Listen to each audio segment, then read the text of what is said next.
Good morning সকলোলৈ। এটা বহুত বেয়া খবৰ, হয়তো খবৰটো আপোনালোকে সকলোৱে ইতিমধ্যে পাইছেই।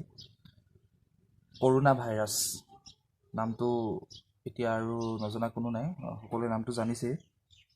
এতিয়া কথাটো হ'ল কি কি এই কৰোণা ভাইৰাছ, কি ক'ত কেনেকৈ কেতিয়া কি হৈছিলে, এইটো কৰোণা ভাইৰাছৰ লক্ষণ কি, এই সকলো বিষয়ে এই ভিডিঅ'টোত আলোচনা কৰিবলৈ আজি এই ভিডিঅ'টো প্ৰস্তুত কৰিছোঁ। গতিকে অনুগ্ৰহ কৰি ভিডিঅ'টো শেষলৈ চাব।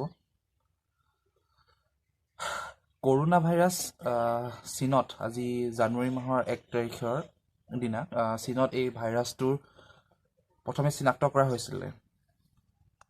আৰু সকলোতকৈ দুখৰ আৰু চিন্তনীয় বিষয়টো হ'ল যে বৰ্তমান এই ভাইৰাছটো পৃথিৱীৰ বিভিন্ন দেশত বিয়পি পৰিছে বা সংক্ৰমিত হৈছে বুলি যি ৱৰ্ল্ড হেল্থ অৰ্গেনাইজেশ্যন, চমুকৈ WHO আছে, বিশ্ব স্বাস্থ্য সংস্থাই সদৰি কৰিছে।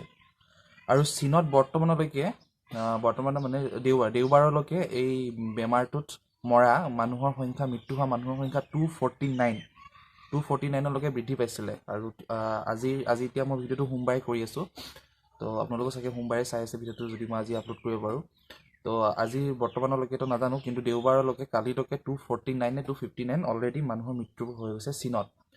আৰু চিন্তনীয় বিষয়টো এইটো হৈছে যে এই ভাইৰাছটো ক্ৰমে বিয়পি আহি আমাৰ ভাৰতত, অসমৰো গুৱাহাটীত এজন মানুহৰ ধৰা পৰিছে। তেওঁ কেৰেলাৰ পৰা নে ক'ৰ পৰা আহি আছিলে। তো বেমাৰটো ধৰা পৰাৰ লগে লগে গুৱাহাটী GMCHত তেখেতক ভৰ্তি কৰাই বৰ্তমান চিকিৎসা কৰি আছে বুলি শুনিছোঁ, বিভিন্ন নিউজত পোৱা মতে। তো বৰ ভয়ংকৰ। আৰু এই বেমাৰৰ বৰ্তমানলৈকে ডক্তৰে কোনো চিকিৎসা অৰ্থাৎ নিৰ্মূলকৰণৰ কাৰণে কোনো উপায় উলিয়াব পৰা নাই।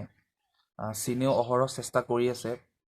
ভাৰত চৰকাৰৰ ফালৰ পৰাও চীনত যিবোৰ ভাৰতীয় মানুহ আছিলে তেওঁলোকক উদ্ধাৰ কৰিবৰ কাৰণে ইণ্ডিয়ান এয়াৰলাইন্সৰ ফালৰ পৰা চাগে মানুহ পঠাইছে, তেওঁলোকক উদ্ধাৰ কৰিবলৈ গৈছে, তো মানুহখিনি ভাৰতলৈ ঘূৰাই আনিবৰ কাৰণে। আৰু য'ত পূৰ্ণাস্তি চেষ্টা কৰিছে এই বেমাৰটোৰ পৰা ৰক্ষা পোৱাৰ কিবা উপায় যদি অৱলম্বন কৰিব পাৰে, তেওঁলোকে চেষ্টা কৰি আছে। গতিকে মেইন কথাটো হ'ল ইয়াৰ পৰা আমি নিজে অলপ সাৱধানতা ল'ব লাগিব। তো এইখিনিতে তাৰ লক্ষণটো বুলি ক'লে, যদি এই বেমাৰ লক্ষণ সাধাৰণতে জ্বৰ, কাহ হয়, তাৰপিছত আপোনাৰ উশাহ নিশাহ লোৱাত কষ্ট হয়। তো গতিকে যদি এনেকুৱা ধৰণৰ কিবা বেমাৰ আজাৰ বা এনেকুৱা ধৰণৰ কিবা অসুখ বিসুখৰ কিবা চিহ্ন পাইছে আপুনি বা আপোনাৰ ঘৰৰ ওচৰৰ বা আপোনাৰ পৰিয়ালৰ, গতিকে তৎক্ষণাত গৈ আপুনি চিকিৎসকৰ পৰামৰ্শ লওক, বহুতেই জৰুৰী। আৰু ইয়াৰ পৰা সাৱধানতা ল'বলৈ আপুনি যেতিয়া বাহিৰলৈ ওলাব নিশ্চয় মাস্ক পিন্ধি যাব, আৰু পৰাপক্ষত চালানী মাছ আৰু বনৰীয়া জীৱ জন্তুৰ পৰা দূৰত থাকক। আৰু লগতে আমি হাঁচি পৰিলে মুখত, নাকত কাপোৰ বা ৰুমাল দি ল'বলৈ নাপাহৰিব একেবাৰে এইটো। আৰু এই বেমাৰটো সাধাৰণতে এজনৰ পৰা আন এজনলৈ সংক্ৰমিত হোৱা ৰোগ। গতিকে নিজেই এতিয়া সাৱধানতা অৱলম্বন কৰিব লাগিব, অলপ সজাগ হওক। আপুনিও আপোনাৰ ওচৰৰ চুবুৰীয়া পৰিয়ালৰ সকলো সদস্যকে এই বিষয়ে অৱগত কৰক, কৰোণা ভাইৰাছ কি, কেনেকুৱা ধৰণৰ। আৰু এতিয়া ইয়াৰ পৰা ৰক্ষা পোৱাৰ এটাই উপায়, সেয়া হৈছে সজাগতা।